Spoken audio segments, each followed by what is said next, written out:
little tiny Viking houses. So I'm currently making a 1:72 scale model of Fishamble Street in Dublin, or part of it anyway. It's involved in quite a lot of research. So you see there are actually 14 phases of building development at Fishamble Street. These earliest ones from the level 1 and 2 dating some point in the early 10th century, right the way through to sort of the 11th, 12th century at level 13 and 14, the top layer. There's detailed plans of each individual layer, basically, and I've decided to go for one of the early ones. So I've actually opted for level 5 here. So what I'm working on at the moment currently is structures 20 and 21. So this is 20 and 21.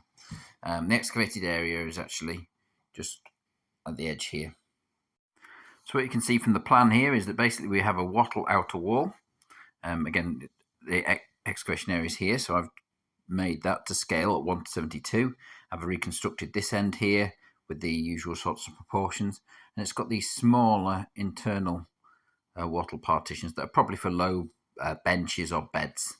There's a hearth in the middle and some more substantial posts, at least here, which I've put in here almost certainly to support the roof, basically, and a threshold, and then some wattle panelled flooring areas to the corners here, which may have been for storage and other things like that.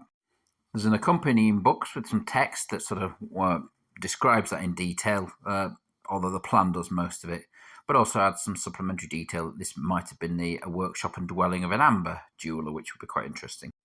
Some of you may have seen the previous videos that I made about the other two buildings that I've created as scale models. It's my plan to build a lot of the early medieval structures or parts of sites like this from Britain and Ireland, just so that I can put them all side by side at the same scale, so people can see how buildings evolved over time, the difference between, say, urban structures and rural structures and things like that, basically.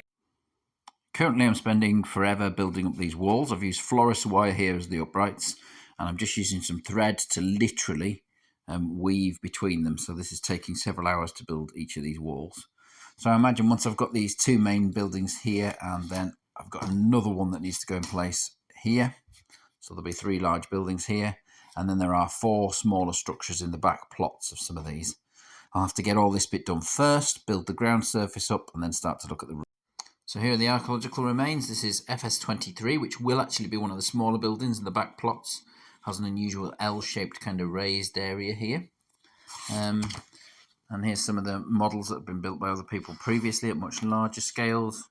Artist reconstructions of the inside. So yeah, very excited to see what mine look like.